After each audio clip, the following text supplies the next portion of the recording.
ఆత్మబంధువులందరికీ ఆత్మ ప్రణామాలు. Welcome to PMC USA multilingual. PSSM స్వాధ్యాయ ఛాలెంజ్లో భాగంగా సన్షైన్ బిఫోర్ ద డాన్, నక్షత్ర లోకాలు బై జూడీ సటోరి. ఈ బుక్లోంచి ఈరోజు మనం చాప్టర్ 16 అనియాస్ కీ, అనియా తాళం చెవి, ఈ చాప్టర్ గురించి తెలుసుకుందాం. ముందుగా పిఎస్ఎస్ఎం ఆది గురువైన శ్రీ సదానంద యోగిజీకి, బ్రహ్మర్షి పితామహ పత్రిజీ అండ్ స్వర్ణమాల పత్రిజీకి, జూడీ సటోరి మేడంకి, 12 స్టార్ లైట్ కౌన్సిల్ మాస్టర్స్కి, ఇంటర్గెలాక్టిక్ ఫెడరేషన్ మాస్టర్స్ అందరికీ, వింటున్న మీ అందరికీ హృదయపూర్వక కృతజ్ఞతలు తెలుపుకుంటూ ఈరోజు మన చాప్టర్లోకి వెళ్ళిపోదాం. అనియాస్ కీ, అనియా తాళం చెవి. బ్లూ ఫామ్ హోటల్ నుండి బయలుదేరిన ఎసేన్యా గబగబా నగరాన్ని దాటి వెళ్లాలని అనుకుంది. అంతలో దూరం నుండి ఆకుపచ్చని కొండలు కనిపించగానే నౌకకు అటువైపు మళ్లించింది. కాసేపట్లో ఎమరాల్డ్ కొండల దిగువన ఉన్న ఖనా టెర్మినల్ను చూసింది. అటువైపు మళ్ళింది. ఆ కొండల మీద ఎట్సాస్ పట్టణం ఉన్నట్లు గుర్తు. అక్కడి నుండి మోస్టీనియా కాటేజ్ మరి దూరం ఏమీ కాదు. కాస్త దూరంలో వాహనాన్ని ఆపి కాటేజ్కు నడుచుకుంటూ వెళ్లాలన్నది ఆమె ఉద్దేశం.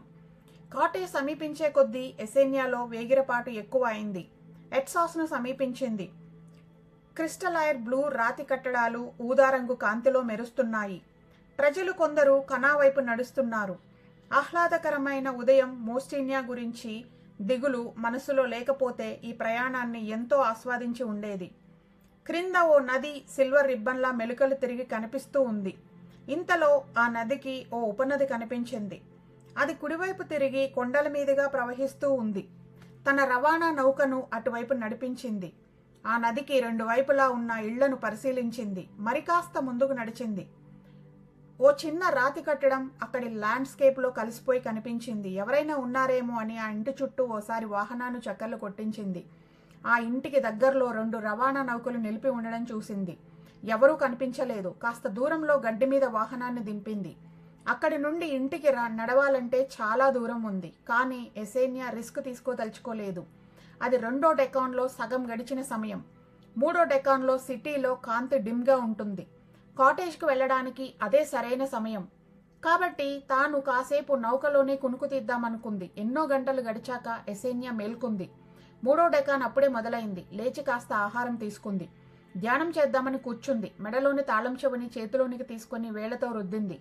మోస్టీనియా శక్తిని అనుభూతి చెందుదామని మంత్రాన్ని 9 సార్లు జపించడం మొదలుపెట్టింది. మయాస్మియా యానోనియా యాషింటే. తాళం చెవి వేడెక్కడం మొదలుపెట్టింది. శరీరమంతా వెచ్చదనం వ్యాపించింది. ఆమె కనుబొమ్మల మధ్య 3వ కన్ను ప్రకంపించింది. మోస్టీనియా ఎక్కడ ఉన్నావు మళ్ళీ అడిగింది. ఈసారి మోస్టీనియా ఒక మంచం మీద పడి ఉండడం చూసింది. కళ్ళు మూసుకొని ఉన్నాయి. చేతులు 2 గుండెల దగ్గరగా కట్టివేయబడి ఉన్నాయి. కాళ్లు కూడా కట్టివేయబడి ఉన్నాయి. ఆ మంచంను చూసి గుర్తుపట్టింది ఎసేన్యా. అదే మంచం మీద తాను మోస్టీనియాతో గడిపింది. ఇక వెళ్ళాలి అనుకుంది. వాహనం ఎక్కి మోస్టీనియా ఇంటివైపు బయలుదేరింది. ఇప్పుడు కాటేజ్ దగ్గర ఒకే వాహనం నిలిపి ఉంది. ఇంటి వెనుక ఒక కొండ, దాని మీద నిండుగా పెద్ద పెద్ద చెట్లు. అటువైపు వాహనాన్ని నడిపించి ఒక చోట ఆపింది. చెట్ల మధ్యగా నడక సాగించింది మోస్టీనియా ఇంటివైపు. ఒక పెద్ద చెట్టు చుట్టూ చేతులు వేసి చెట్టు ఆత్మను అడిగింది, దారి చూపించు, మేమిద్దరము క్షేమంగా తిరిగి వచ్చేందుకు మాకు సహాయం చెయ్యి అని. ఆపై నడక సాగించింది. అలా నడుస్తూ ఉండగా ఓ స్త్రీ ఆత్మ ఆమెతో పాటు నడుస్తున్నట్లు అనుభూతి చెందింది. చూస్తే ఓ ముదుసలి స్త్రీ ఎసేన్యాను చూస్తూ కనిపించింది. ఎసేన్యా తలలో ఓ గొంతుక తన పేరు అన్నియా అని చెప్పింది. అన్నియా ఇదే ఇంట్లో ఒకప్పుడు నివసించిన మోస్టీనియా అమ్మమ్మ అని గుర్తొచ్చింది.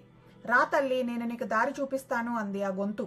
అన్నియా తన ఆత్మ తనను ఎడమ వైపుకు తీసుకుని వెళుతున్నట్లు గమనించింది. చక్కటి దారి కనిపించింది. ఈ దారి కాటేజ్ వెనకాల ఉన్న అడవికి తీసుకువెళ్తుంది. అలాగే ఇది నా ప్రియమైన స్నేహితురాలి ఇంటికి కూడా దారి చూపిస్తుంది అంది ఆ గొంతు. నువ్వు మోస్టీనియాను విడిపించిన తరువాత నువ్వు వచ్చిన నీ నౌక దగ్గరికి వెళ్లిన దారిన వద్దు. వాళ్ళు నువ్వు బ్లూ ఫామ్ హోటల్కు రాలేదని నిన్ను వెతుకుతుంటారు. ఈ దారి వెంట నా మిత్రురాలి ఇంటికి వెళ్ళు. ఆమెకు మోస్టీనియా చిన్నప్పటి నుండి తెలుసు. ఆమె మీ ఇద్దరిని జాగ్రత్తగా కాపాడి మీకు సాయం చేస్తుంది అని చెప్పింది ఆ స్త్రీ ఆత్మ. ఎసేన్యా తన అంతరంగంలో ఓ అందమైన స్త్రీ ముఖాన్ని చూడగలుగుతోంది. నల్లటి కళ్ళు, తెల్ల జుట్టు, లైరా స్త్రీల వలె తల చుట్టూ చుట్టగా కట్టుకుంది. పాలలాంటి తెల్లని చర్మం. మోస్టీనియాకు ఆమె కళ్లే వచ్చాయి అనుకుంది ఎసేన్యా. ఆ దారిలో ఆమె నడుస్తోంది. హఠాత్తుగా దారి రెండుగా చీలింది. కుడివైపుకు వెళ్ళు అంది అన్నయ్య గొంతు. అది కాటేజ్కి దగ్గర ఉన్న అడవికి తీసుకువెళ్తుంది. అడవి చాలా దట్టంగా ఉంటుంది. అడవి దాటేటప్పుడు చాలా జాగ్రత్తగా ఉండాలి. కాటేజ్ వెనుక తలుపు వైపుకు వెళ్ళాలి. ఆపై నీకు మళ్ళీ నేను సాయం చేస్తాను. అన్నయ్య చెప్పిన దారిని అనుసరించింది ఎసేన్యా. దారిలో ఆమె భుజాలు చీరుకుపోయాయి. ఎట్టకేలకు కాటేజ్ కనిపించింది. హమ్మయ్య అనుకుంటూ తన తలకు చుట్టుకున్న స్కార్ఫ్ను తీసి తిరిగి వచ్చేటప్పుడు దారి గుర్తుగా ఉంటుందని అక్కడ ఒక చెట్టు కట్టింది. తనతో తెచ్చుకున్న నీళ్లు కాసిన తాగింది. అడవి పూర్తయి నేల స్పష్టంగా కనబడడంతో ఆకాశంలో పహారా కాసే వాళ్లకు కూడా కనిపించకూడదని వంగి పాములా పాకుతూ ఆగి కాటేజ్ వెనక తలుపు చేరుకుంది. ఆ తలుపును సమీపించగానే తలలో మళ్లీ అన్నయ్య గొంతు వినిపించింది. ఈ తలుపుకు తాళం చెవి ఉంది, కానీ చాలా కాలం క్రితమే పోయింది. అది ఎక్కడ ఉందో నీకు చెబుతాను. ఆ గోడ దగ్గర ఉన్న పొదలను చూడు. ఆ ఎండుటాకుల కింద నువ్వు కొయ్య పెట్టెను చూస్తావు. అందులో తాళం చెవి ఉంటుంది. అన్నయ్య చెప్పినట్లు చేసింది ఎసేన్యా.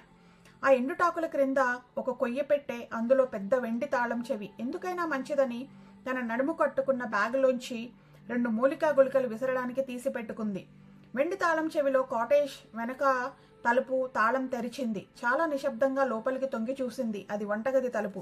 లోపలికి అడుగుపెట్టింది. అంతా నిశ్శబ్దంగా ఉంది. ఎవరో గాఢంగా నిద్రపోతున్నట్లు శ్వాస వినిపిస్తోంది. 2 చేతుల్లోనూ 2 గుళికలు పట్టుకుని వంటింట్లో నుండి లివింగ్ రూమ్లో అడుగుపెట్టింది. లోపల నిప్పు గూటి దగ్గర ఓ మనిషి పడకుర్చీ లాంటి దానిలో కూర్చొని ఉన్నాడు. అతడు మంచి నిద్రలో ఉన్నాడు. ఎసేన్యా కొన్ని క్షణాలు అలాగే ఉండిపోయింది. అతడేమైనా కదులుతాడేమోనని. కిటికీ పక్కన ఉన్న టేబుల్ మీద తెరిచి ఉంచిన ఒక పుస్తకం ఉంది. తాను చూసిన దృశ్యంలో ఇదే మనిషి, ఇదే పుస్తకంలో ఏదో వ్రాయడం ఎసేన్యాకు గుర్తొచ్చింది. ఆ పుస్తకాన్ని తీసుకోమని తన సిక్స్త్ సెన్స్ చెప్పడంతో దాన్ని తీసుకుని వంటింట్లోకి వెళ్లి తన నడుముకు ఉన్న బ్యాగ్లో పెట్టుకుంది. తరువాత నెమ్మదిగా అడుగులో అడుగు వేసుకుంటూ లివింగ్ రూమ్ దాటి బెడ్రూమ్లో అడుగు పెట్టింది. బెడ్ దగ్గరకు నడిచేటప్పటికీ ఆ బెడ్ మీద ఉన్న మనిషి కదిలి చిన్నగా మూలుగుతూ ఎసేన్యా పేరు పలికాడు. ఉలికిపడిన ఎసేన్యా చెయ్యి పక్కనే ఉన్న ఓ పాత్రకు తగిలి అది క్రింద పడి పగిలిపోయింది. దాంతో లివింగ్ రూమ్లోని వ్యక్తి లేచాడు. అతడు కనుక బెడ్రూమ్లోకి వస్తే ఎసేన్యా గుళికలు విసిరితే అందరూ దాని ప్రభావానికి గురయ్యే ప్రమాదం ఉంది. అందుకే ఎసేన్యా వెంటనే లివింగ్ రూమ్లోకి వెళ్లి తన 2 చేతుల్లోని గుళికలను ఆ మనిషి వైపు విసిరింది. అవి వెంటనే పగిలి గది నిండా ఒక విధమైన గాఢ వాసన నిండుకుంది. ఎసేన్యా తన ఊపిరి బిగబట్టింది. గబగబా బెడ్రూమ్లోకి వచ్చి తలుపు వేసుకుంది. తలుపు వెనకాల ఆ మనిషి అరుపులు వినిపిస్తున్నాయి. బెడ్ మీద కట్లతో పడి ఉన్న మోస్టీనియా దగ్గరకు వెళ్ళింది ఎసేన్యా. అతని చెవి దగ్గర నోరు పెట్టి గుసగుసలాడింది. మోస్టీనియా, నేను ఎసేన్యాని. గట్టిగా ఏం మాట్లాడవద్దు. పక్క గదిలోని మనిషి తాత్కాలికంగా కదలేని స్థితిలో ఉండిపోయాడు. మన మాటలు అన్ని వినగలడు. నిశ్శబ్దంగా ఉండు, నీ కట్లు విడిపిస్తాను అంది. ఆ చీకట్లో ఆమె వైపు చూశాడు. అతని కళ్ళు తడి అయ్యాయి. ఎసేన్యా వంగి అతని పెదాలపై ముద్దు పెట్టుకుంది. ఐ లవ్ యూ, మనం త్వరగా ఇక్కడి నుంచి వెళ్ళిపోదామంది. తన నడుముకు ఉన్న బ్యాగ్లోంచి చిన్న కత్తిని తీసి మోస్టీనియా ఛాతి చుట్టూ, చేతుల మీద, కాళ్లకు ఉన్న కట్లను కోసివేసింది. అయినా నెలల తరబడి కదలిక లేక కాళ్లు వెంటనే కదలలేకపోతున్నాయి. ఎసేన్యా భుజాల మీద తన భారం వేశాడు. త్వరగా ఇక్కడి నుంచి బయటపడాలి, లేకపోతే గుళికలు తన ప్రభావాన్ని కోల్పోయి ఆ మనిషి మామూలైపోతాడు. పద. లివింగ్ రూమ్లో నడిచేటప్పుడు ఊపిరి బిగబట్టు అంటూ మోస్టీనియాను నడిపించింది. ఇద్దరూ వెనక తలుపు చేరుకున్నారు. ఆ తలుపుకు మళ్లీ తాళం వేసి ఆ తాళం చెవిని కొయ్యపెట్టెలో ఉంచి దాన్ని పొదల వెనకాల దాచింది ఎసేన్యా. అదంతా ఆశ్చర్యంగా గమనిస్తున్నాడు మోస్టీనియా. ఆ తాళం చెవి అక్కడ ఉన్నట్లు నీకెలా తెలిసింది? దీని సంగతి మా అమ్మమ్మకు మాత్రమే తెలుసు. ఆమె చనిపోయినప్పటి నుండి నేను ఈ తలుపును ఉపయోగించనే లేదు అన్నాడు మోస్టీనియా. తాళం చెవి ఎక్కడున్నది? మీ అమ్మమ్మ అన్నయ్య చూపించింది. నీ మిగతా ప్రశ్నలకు తర్వాత జవాబు చెప్తాను. ముందు త్వరగా ఇక్కడి నుండి బయటపడాలి అంది ఎసేన్యా. అన్నయ్య చూపించిందా? మోస్టీనియా గొంతులో ఆశ్చర్యం, ఆనందం. ఇద్దరూ త్వరగా ఆవిడకేసి నడవసాగారు. మోస్టీనియా ఎసేన్యా భుజాల మీద చేయి వేసి నడుస్తున్నాడు. నెమ్మదిగా బలం పుంజుకుంటున్నాయి కాళ్లు. తన స్కార్ఫ్ను కట్టిన చెట్టు దగ్గరికి రాగానే దాన్ని విప్పి తన మెడకు కట్టుకుంది ఎసేన్యా. గుసగుసగా అన్నయ్య గొంతు తనతో మాట్లాడి దారి చూపించడం గురించి చెప్పింది. ఆవిడ స్నేహితురాలు ఇంటికి వెళ్లమని కూడా చెప్పింది ఎసేన్యా. అవునవును, నిన్ను ఇక్కడికి తీసుకొచ్చినప్పుడు మనం ఇద్దరి భోజనం తయారు చేసింది ఆవిడే అన్నాడు మోస్టీనియా. నా చిన్నప్పుడు మా అమ్మమ్మ వెంట ఈ దారి వెంబడే వాళ్ళ ఇంటికి వెళ్లేవాడిని. ఆమె పేరు అలీజా. ఆవిడ కూడా చాలా పెద్ద ఆవిడ. ఆ అడవి గుండా కొండ ఎక్కి చెట్ల సందుల వెంట దూరి కొండ మీద నుండి జారి పడబోయి ఎలాగైతేనే ఆవిడ ఇంటి దరిదాపులోకి వెళ్లారు. ముందుగా ఎసేన్యా వెళ్లి తలుపు తట్టింది. గులాబీ రంగు దుస్తుల్లో ఉన్న ఒక పెద్దావిడ తలుపు తెరిచింది. నీకు నేను ఏం సాయం చేయగలను డియర్ అంది నవ్వుతూ. ఆమె వెనకాల తెరిచి ఉన్న తలుపు గుండా లోపలికి చూసింది ఎసేన్యా. ఎవరూ లేరు ఇంట్లో. నా పేరు ఎసేన్యా. మోస్టినియా దగ్గర నుండి మీకో సందేశం అంది. ఆహా, అలాగా, ఇంట్లోకి రామ్మా అంది ప్రేమగా అలీజా. చాలా రోజులుగా మోస్టినియాని చూడలేదు. రా, ఇలా కూర్చో, చెప్పు మోస్టినియా ఎలా ఉన్నాడు అంది ఆవిడ. ఇద్దరూ నిప్పుగూటి దగ్గర ఉన్న 2 కుర్చీల్లో కూర్చున్నారు. అలీజా, మాకు నీ సహాయం కావాలి. మోస్టినియా చాలా నెలలుగా తన ఇంట్లోనే బందీగా ఉన్నాడు. అన్నయ్య ఆత్మ నాకు ధ్యానంలో కనిపించి అతడిని విడిపించే మార్గం గురించి చెప్పింది. అతన్ని నేను విడిపించాను. మీ ఇంటి వెనకాల కూర్చోబెట్టి వచ్చాను. అతనికి విశ్రాంతి, ఆహారం కావాలి అంది ఎసేన్యా. అలీజా ఆశ్చర్యంతో అరిచింది. అన్నయ్య ఆత్మ, సరే సరే రా, అతడిని లోపలికి తెద్దామంటూ బయటకు పరుగు తీసింది. బయట ఇంటి వెనకాల ఒక చెట్టు కింద దుప్పటి కప్పుకొని సగం స్పృహతో ఉన్నాడు మోస్టినియా. ఇద్దరూ కలిసి దాదాపు అతడిని ఇంట్లోకి లాక్కు వచ్చారు. ఎసేన్యా, మనం వెంటనే దాక్కోవాలి. ఇక్కడ ఎక్కువసేపు ఉండడం మంచిది కాదు. మార్ఫ్రెడో స్పృహ వచ్చాక మనల్ని వెతుకుతాడు అన్నాడు మోస్టినియా. మార్ఫ్రెడో అంటే ఆ నల్లకోటులో ఉన్న వ్యక్తేనా? ఎవరతను? ఎందుకు నిన్ను బంధించారు అడిగింది ఎసేన్యా. అదంతా ఓ పెద్ద కథ, తర్వాత చెప్తాను. కానీ నాకు హాని కలిగించాలనుకుంటున్నదే లైరన్లే. వారికి అనునాకి దౌర్జన్యకారులు అండ ఉందని అనుకుంటున్నాను. అనునాకి అంటే తక్కువ ప్రకంపనలు, కాంతి కలిగి ఇతరులలోని దివ్యత్వాన్ని దూరం చేసి తమ అధీనంలోకి తెచ్చుకోవాలని ప్రయత్నించేవారు. వీళ్ళనే ఇల్యూమినాటి అని కూడా అనుకోవచ్చు. ముందుగా లైరన్లను తమ ఆధీనంలోకి తెచ్చుకొని ఆపై నక్షత్ర ద్వారాన్ని తమ స్వాధీనంలోకి తెచ్చుకోవాలన్నది వారి ఆకాంక్ష. ఒకసారి నక్షత్ర ద్వారం తమ ఆధీనం అయితే వారు 12 పరిణామాల దిగువ స్థాయి లోకాలలోని జీవులన్నిటిపై అదుపు వస్తోంది. అప్పుడు ఆత్మలు లైరాను దాటి ఉన్నత కాంతి లోకాల వైపు వెళ్లలేవు. వీళ్ళని ఎలాగైనా ఆపాలి అన్నాడు మోస్టినియా. కానీ మనం ఎక్కడికి వెళ్ళగలం? నేను తెచ్చిన రవాణా నౌక కొండలకు అటువైపు ఉంది అంది ఎసేన్యా. అలీజా కల్పించుకుంది. మీరు దాక్కోవడానికి ఒక చోటు ఉంది. ఈ ఇల్లు చాలా పాతది. నిప్పుకూటి పైన ఒక రహస్య గది ఉంది. ఇద్దరికీ సరిపోతుంది. నిప్పుకూటిలో అగ్ని మండుతున్నప్పుడు ఆ గది ప్రవేశ ద్వారాన్ని చూడలేము. అగ్ని ఆరిపోయినా ఆ గదిలో ఎలా వెళ్లాలో తెలుసుకోలేరు. చిమ్నీ దగ్గర కుడివైపు జాగ్రత్తగా చూస్తేనే తెలుస్తుంది. ఆ చిమ్నీ వెనకాల గది ఉంది. అక్కడ వెచ్చగా ఉంటుంది. మీరు ఇంకో చోటుకి వెళ్లేంత వరకు ఉండొచ్చు. ఎసేన్యా, రా, ఆ నిప్పును ఆర్పేద్దాం. ఆ రహస్య గదిలోకి వెళ్ళాక మీరు దొరకరు అంది అలీజా. నిప్పుకూటికి పైన చిమ్నీ కుడివైపున జాగ్రత్తగా చూస్తే కనిపిస్తుంది తలుపు. అలీజా ఇద్దరికీ సరిపడా ఆహారం, పెద్ద సీసాలో నీళ్లు, కొన్ని దుప్పట్లు ఇచ్చింది. మీరు గదిలోకి వెళ్ళగానే తలుపు లోపల నుండి వేసుకోండి. ఒకవేళ నాకేమైనా జరిగితే నిప్పు ఆరిపోయాక మీరు కిందకి రావచ్చు అంది అలీజా. ఇక మీరు ఆ గదిలోకి వెళ్లి నేను పిలిచేంత వరకు రావద్దంది. అలీజాకు ధన్యవాదాలు చెప్పి ఇద్దరు మెట్లెక్కి నిప్పు గూటి పైన ఉన్న గదిలోకి వెళ్లిపోయారు. చిమ్నీకి ఉన్న 2 గొట్టాలలో ఒకదాని నుండి ఈ గదిలోకి వెలుతురు, గాలి వస్తున్నాయి. మరో గొట్టంలో నుండి పొగ బయటకు వెళుతోంది. ఆ గదిలో ఇద్దరూ వెచ్చగా కూర్చున్నారు. ఎసేన్యా తల మోస్టినియా ఛాతీపై వాలింది. మోస్టినియా తన 2 చేతులను ఎసేన్యా భుజాల చుట్టూ వేశాడు. ఇద్దరూ ఎంతోసేపు అలా ఉండిపోయారు. అంతటా నిశ్శబ్దం. 2వ డెకాన్లో అలీజా ఇంటి తలుపు చప్పుడైంది. అలీజా వెళ్లి తలుపు తీసింది. 3 లైరన్ అధికారులు ఉన్నారు. ఏం కావాలి? నేను మీకేం చేయగలను అని అడిగింది. మేము 2 నేరస్తులను వెతుకుతున్నాము, మధ్యలో నిల్చున్న వ్యక్తి చెప్పాడు. వారు లైరాకు శత్రువులు. మిమ్మల్ని ఇబ్బంది పెట్టుతున్నందుకు మన్నించండి. మేము మీ ఇల్లు సోదా చెయ్యాలి. మీకు తెలియకుండా వారు ఇక్కడే ఎక్కడో దాగి ఉండవచ్చు. ఇక్కడికి దగ్గర నుండే వారు తప్పించుకుని వచ్చారు అన్నాడు. దయచేసి మీకు ఏదైనా తెలిస్తే వెంటనే చెప్పండి. వారు చాలా ప్రమాదకారులు అన్నాడు అధికారి. అలీజా తలుపు పూర్తిగా తీసి లోపలికి పిలిచింది. ఇల్లంతా వెతకండి. నేను నా కుర్చీలో కూర్చొని నిప్పు పక్కన నిద్రపోతున్నాను అంది. 3 లోనికి వచ్చారు. ఇల్లంతా చూశారు, పైన చూశారు, ప్రతి గది వెతికారు. లివింగ్ రూమ్లోకి వెళ్లి మరో పెద్ద దుంగను నిప్పులోకి వేసింది అలీజా. వంటింట్లోకి వెళ్లి త్రాగడానికి డ్రింక్ తెచ్చుకొని నిప్పుగుట్టి పక్కన గల కుర్చీలో కూర్చుంది. కాసేపట్లో 3 ఇల్లంతా క్షుణ్ణంగా వెతికారు. 3లోని నాయకుడు అలీజా పక్కనే కుర్చీలో కూర్చున్నాడు. మిగతా 2 ఇంటి బయటకు వెళ్లి చుట్టూరా చూశారు. అందులో వ్యక్తి గబగబా లోపలికి వచ్చాడు. ఇదిగో ఈ గుడ్డ ముక్క ఇంటి బయట వెనకాల కనిపించింది అన్నాడు. ఇది ఎసేన్యా తలకు చుట్టుకున్న స్కార్ఫ్లోని ముక్క. ఇది ఒక స్త్రీ స్కార్ఫ్ మీద అడిగాడు అధికారి. లేదు, నేను ఎప్పుడూ దీన్ని ఇక్కడ చూడలేదు అంది అలీజా. 2 నేరస్తుల్లో ఒకరు స్త్రీ. వాళ్ళు వెళ్ళిపోయి ఉంటారేమో ఈ పాటకి. సిరియస్ నుండి ఏదైనా కాంతి నౌక వచ్చి వాళ్ళకి సాయం అంది వెళ్ళిపోయారేమో అనుకుంటూ ఆ స్కార్ఫ్ ముక్కను కోటు జేబులో కుక్కుకొని పైకి లేచాడు. ఇక మిమ్మల్ని ఇబ్బంది పెట్టం మేడం, కృతజ్ఞతలు. మీరు మాతో సహకరించినందుకు రండి అంటూ మిగతా 2 పిలిచాడు. మనం అనవసరంగా ఇక్కడ సమయాన్ని వృధా చేస్తున్నాం అనుకుంటూ బయటకు నడిచాడు. వాళ్ళు వెళ్ళగానే తలుపు తట్టింది, గట్టిగా వేసింది అలీజా. వాళ్ళు వెళ్ళాక చాలాసేపు కుర్చీలో కూర్చొని ఆలోచించింది. 3వ డెకాన్ పూర్తి కావస్తుండటంతో ఇక భయం లేదు. మళ్లీ అధికారులు రారని నెమ్మదిగా నిప్పుగూటిలో నిప్పును ఆర్పేసి చిమ్నీ వైపు తిరిగి ఎసేన్యా, మోస్టీనియా, ఇక మీరు బయటకు రావచ్చు అంటూ పిలిచింది. కాసేపట్లో ఇద్దరు బయటికి వచ్చారు. అలీజా ధైర్యాన్ని తెచ్చుకున్నారు. వాళ్ళకి క్రింద జరిగే తతంగం అంతా వినిపిస్తూనే ఉంది. మోస్టీనియా, మీ అమ్మమ్మ అన్నయ్య నాకు మంచి మిత్రురాలు. ఆమె మనవడికి నేను సాయం చేయగలిగినందుకు నా హృదయంలో సంతోషంతో ఉప్పొంగిపోతోంది. అలాగే ఎసేన్యా,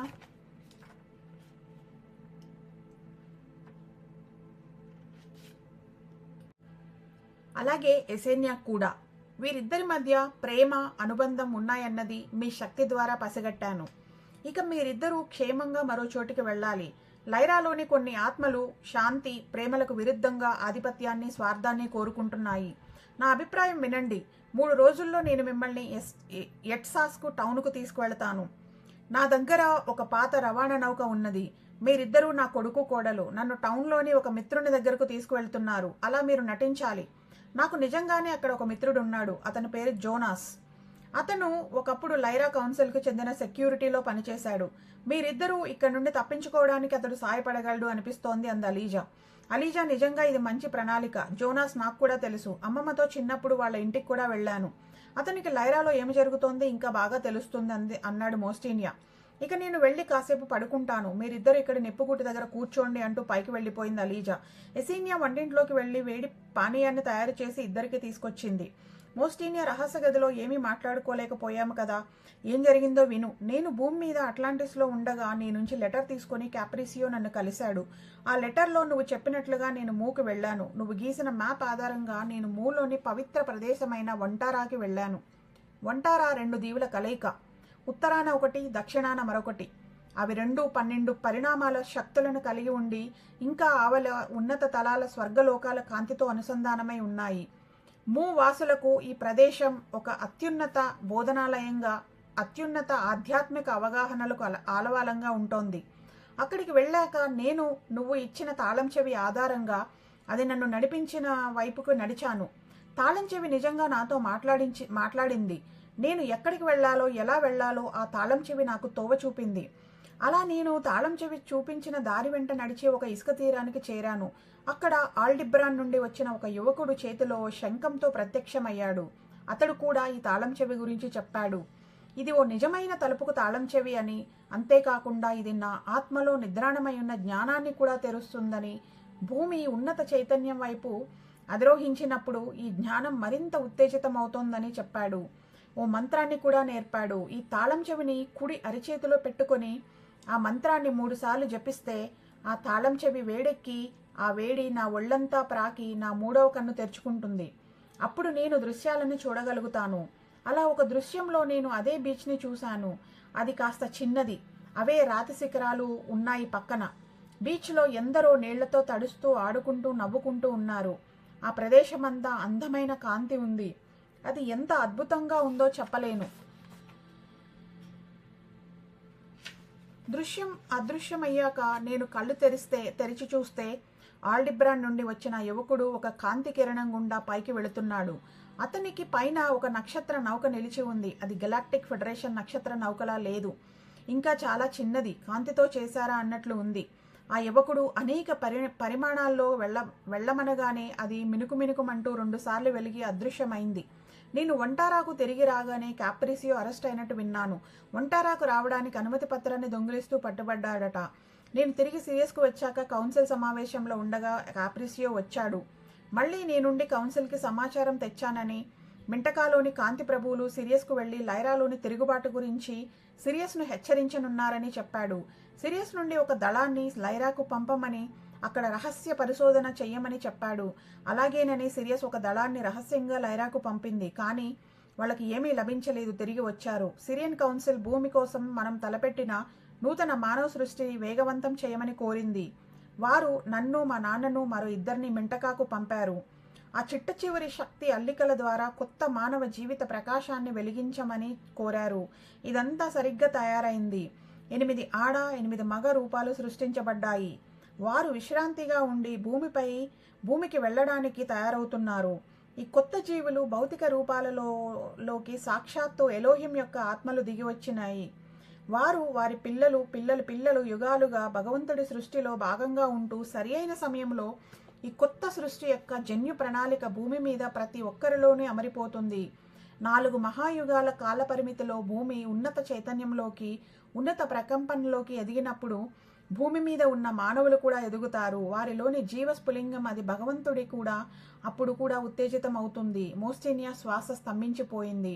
ఎసేనియా వంక అలా చూస్తుండిపోయాడు. ఎసేనియా, ఇక కాంతి స్ఫులింగాన్ని ఎవరూ ఆపలేరు. నువ్వు నీ బృందం చాలా అద్భుతాలు చేశారు. గెలాక్టిక్ కౌన్సిల్ నీకు ఎంతగానో రుణపడి ఉంది అన్నాడు మోస్టీనియా. సో ఈ చాప్టర్ ఇక్కడికి అయిపోయింది ఫ్రెండ్స్. సో ఈ చాప్టర్లో చెప్పినట్లు ఈ చాప్టర్లో ఒక్క నిమిషం, అనునాకి అని చెప్పారు కదా. సో మీరు అనునాకి గురించి, అదే ఇప్పుడు మనం ఏదైతే డార్క్ ఫోర్సెస్ అంటామో అనునాకి, వాళ్ళు వచ్చి ఆక్యుపై చేశారు, అందుకే మనకి ఇన్ని రోజులు పట్టింది. సో లైట్ వర్కర్స్ వచ్చి ఆ కాంతిని ఎక్కువ మంది లైట్ వర్కర్స్ వచ్చి మోర్ కాంతిని యాంకర్ చేయడం వల్ల అర్త్ అనేది ఆ 4 మహాయుగాల తర్వాత 2013కి పత్రిజీ, పిఎస్ఎస్ మూమెంట్, ఇంకా ఎన్నో స్పిరిచువల్ ఆర్గనైజేషన్స్, హిమాలయాల్లో యోగులు ఎంతోమంది కనిపించకుండా లోపల ఉండి ఎంతో కాంతి యాంకర్ చేసి ఎంతో వర్క్ చేయడం వల్ల సో అర్త్ అనేది 5th డైమెన్షన్కి, హయ్యర్ డైమెన్షన్కి అసెండ్ అయింది. సో కానీ ఫిజికల్గా ఇవన్నీ మనకి తెలియడానికి టైం పడుతుంది. అది ఫిజికల్గా కనపడదు, జస్ట్ మన బిలీఫ్ సిస్టమ్ మారుతుంది, మన వైబ్రేషన్ మారుతుంది. So yeah, thank you friends, thank you all for listening. మీకు ఈ వీడియో నచ్చినట్టయితే లైక్ చేయండి, కామెంట్ చేయండి, షేర్ చేయండి and subscribe to PMC USA Multilingual. Thank you all.